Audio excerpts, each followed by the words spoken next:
اور ابھی 15 رمضان وارث دستار امیر المومنین سرکار حسن ابن علی فرزند رسول کی آمد کا دن بھی گزرا ہے، تو اس حوالے سے میں عرض کروں کہ تاریخ میں ملتا ہے کہ شام سے ایک شخص آیا اور تاکہ وہ کوفے میں کچھ جو ہے وہ ذریعہ معاش تلاش کرے۔ کچھ دن رہا، کوئی ذریعہ معاش بھی نہیں بنا، تو اس نے سوچا کہ میں شام واپس چلا جاتا ہوں۔ کہتا ہے جب میں نکلنے لگا تو میں نے دیکھا کہ ایک باغ سے میں گزرنے لگا، تو میں نے سوچا کہ اس باغ میں کوئی مالی ہوگا، کوئی یہاں کا مالک ہوگا، کوئی ہوگا، اس سے ملاقات کر کے اس سے کھانا طلب کر لیتا ہوں تاکہ کچھ نہ کچھ جو ہے وہ میرا گزارا ہو جائے۔ کہتا ہے میں جیسے داخل ہوا تو میری ایک ایسی ہستی پہ نظر پڑی کہ میرے لیے یہ فیصلہ کرنا مشکل ہو گیا کہ اس ہستی کی صورت زیادہ حسین ہے یا اس کی سیرت زیادہ حسین ہے۔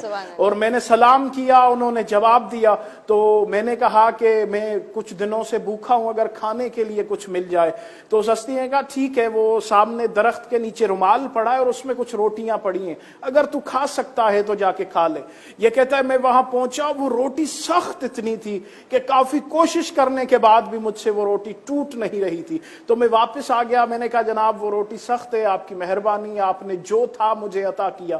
تو اس ہستی نے دیکھ کے کہا ٹھیک ہے، یہ روٹی تو نہیں کھا سکتا اور یہ ہر شخصیت، ہر انسان کھا بھی نہیں سکتا، چونکہ یہ روٹی بطول کے ہاتھوں کی پکی ہوئی ہے، لہٰذا اس کے تناول کرنے کے لیے بھی وہ پاکیزگی ہونی چاہیے ظرف میں۔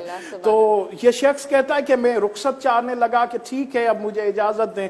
تو اس ہستی نے کہا ٹھیک ہے، یہ روٹی تو نہیں کھا سکتا، لیکن میرے پاس پہنچنے کے بعد کائنات میں کوئی بھوکا نہیں رہا کرتا۔ کہتا ہے پھر آپ مجھے کہاں سے دیں گے، آپ کے پاس تو خود خشک روٹی ہے۔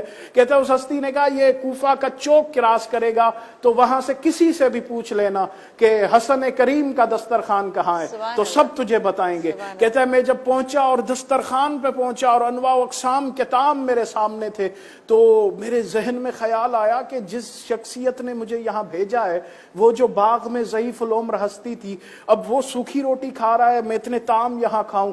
تو اس کے ذہن میں خیال آیا، اس نے یہ فیصلہ کیا کہ احسان فراموشی نہیں کرتا، ایک لقمہ یہ خود کھا رہا تھا اور ایک لقمہ رکھ رہا تھا کہ میں اس ہستی کے لیے لے جاؤں گا۔ کہتا ہے اتنے میں وہ جو اس پورے دسترخوان کے چلانے والے تھے، یعنی کہ سرکار حسن ابن علی، وہ تشریف لائے اور کہا بندہ خدا یہ تو کیا کر رہا ہے؟ کہا سرکار یہ اپنے لیے نہیں لے جا رہا، جس ہستی نے مجھے یہاں بھیجا ہے میں اس کے لیے لے جا رہا ہوں۔ کہا کون سی ہستی؟ کا وہ باغ میں ایک ضعیف سے میری ملاقات ہوئی تھی اور انہوں نے مجھے یہاں بھیجا ہے۔ تو حسن ابن علی نے مسکرا کے کہا تو اس ہستی کو جانتا ہے؟ کہتا ہے نہیں میں تو نہیں جانتا۔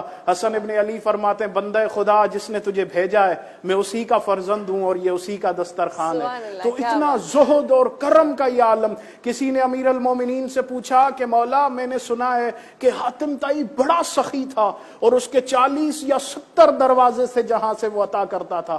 تو امیر المومنین نے کہا بالکل ایسا ہی ہے، لیکن وہ 70 دروازے بنانے کی اسے اس لیے ضرورت پڑی تھی کہ ایک دروازے سے سائل کی حاجت پوری نہیں ہوتی تھی تو وہ دوسرے دروازے پہ آتا تھا، وہ پھر تیسرے دروازے پہ آتا تھا۔ امیر المومنین فرماتے ہیں لیکن جو میرے دروازے پہ ایک دفعہ آ جائے میں اسے ایک دفعہ میں اتنا عطا کر دیتا ہوں کہ اسے دوسری دفعہ مانگنے کی ضرورت نہیں۔